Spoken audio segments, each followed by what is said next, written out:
Hello friends, it's Kat from Meow Kapow.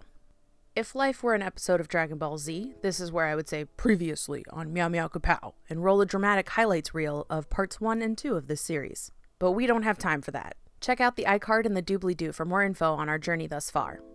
Let's get this final showdown underway!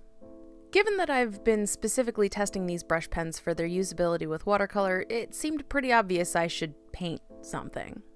Per usual, I made doodle finders with each pen, waited for them to dry, and then used my Daniel Smith watercolors over them to see how they interacted.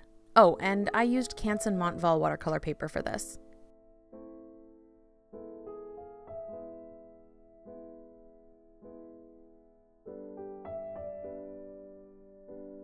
Also, it was requested that I show whether or not these pens feather or bleed on watercolor paper. For sure, they don't either.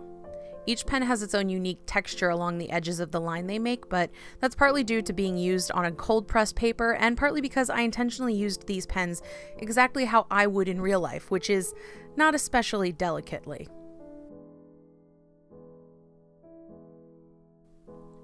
One curious thing that someone mentioned in the comments of our last video was something that I'm glad I was aware of beforehand because I would have thought I was crazy otherwise. The Pentel Pigment brush pen noticeably rejects any watercolor that comes in contact with it, which is mostly resolved by running your watercolor brush over the ink a couple more times, but looks kind of like a mess initially. Aside from that, our initial test didn't show anything that we weren't already aware of, though it did slightly intensify any opinions I already had.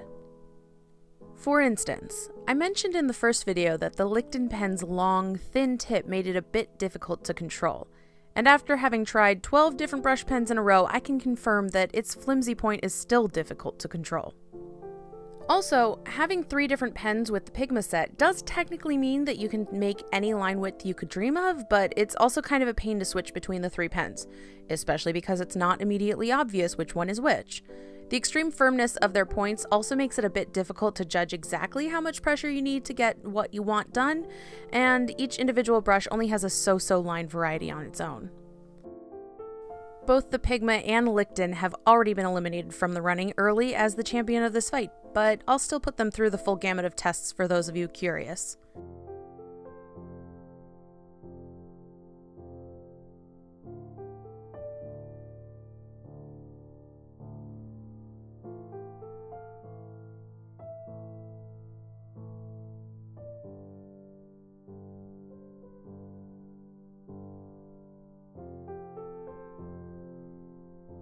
Thinking about how the Pentel brush sort of caused watercolor to run from it, I started to wonder how the pens performed with other mediums. For the following experiments, I switched over to my Canson XL watercolor paper since it's cheaper and works just fine.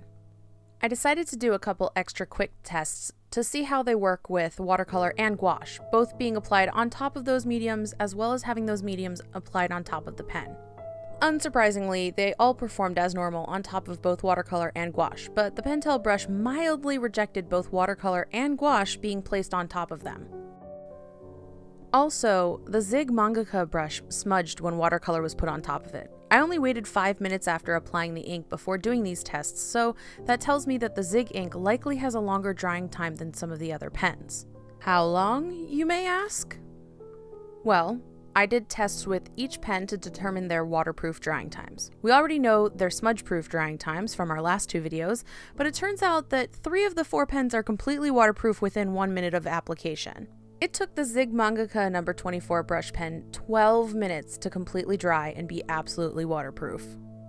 This long dry time has me a bit worried because if you were to use the pen while oot and a boot for some urban sketching, you'd have to either paint first and apply the ink after, or wait at least 12 minutes after finishing your ink to start painting. Also, out of curiosity, I decided to see how these pens interact with alcohol markers. I don't have a lot of alcohol markers, and what I do have are these kind of old Winsor & Newton ones that are sort of running out of ink. However, they were good enough to let us know that these pens for sure aren't meant to have alcohol markers used on top of them. I thoroughly cleaned the markers between each swatch here, so they definitely all smudged on their own. Thinking about the 2 pens that I consider to still be in the running, the Pentel Pigment brush pen in extra fine and the Zig Mangaka No. 24, I know which one I prefer. Though I think it might sound a bit crazy? When it comes down to it, The Pentel brush pen is technically the best one of the lot. It scored highest in every single test we put it through. Though there were two things that weren't on the initial rubric that I think have more points attributed to them than anything else. One is intangible. It's that feeling where even though you know it's not logical, you like something. Like how your favorite video game might be special to you, but everyone else on the planet thinks it's hot, wet garbage. But the other is control. The Pentel brush pen is capable of making very thin and very thick lines and a wide range of smoothness and texture, but I never really felt like I was in control of the brush.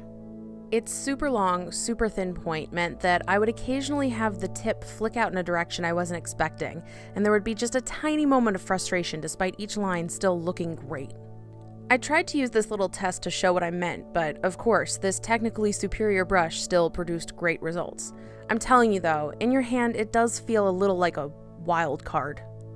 So my gut keeps telling me over and over again that the Zig Mangaka No. 24 pen is the best, and my favorite. But when you look at the lines I got in this control test, they're not as thin and delicate as the Pentel brush. Plus, there's the dry time issue to consider, and the fact that it's literally the most expensive single brush we got, at $11 a pen. But I still love it.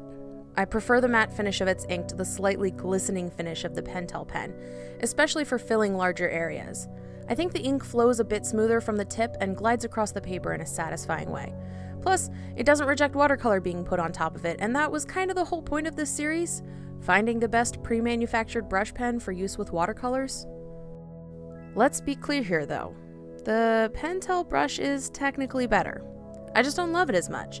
For sure though, I think it'll become my travel brush pen since the super fast dry time is definitely important out in the field. So, there you have it. After being put through a series of tests, forced to do battle against 11 competitors, and used repeatedly over the course of a month, the Zig Mangaka No. 24 brush pen gets the official Meow Meow Kapow seal of approval as best brush pen to use with watercolors. But the Pentel brush pen was basically robbed. What do you think? And what should I put through an Ultimate Showdown next? I've already got a couple of ideas, but want to know what you'd like to see. And if you'd like to help fund these epic experiments, I set up a Ko-fi account down in my doobly-doo. Anything you donate will go directly towards more investigations like this one. Thank you so much for all your ideas in this series. If you'd like to see more, please remember to like and subscribe to help support this channel. Until I see you next time, I wish you peace, love, and ink flow. Bye!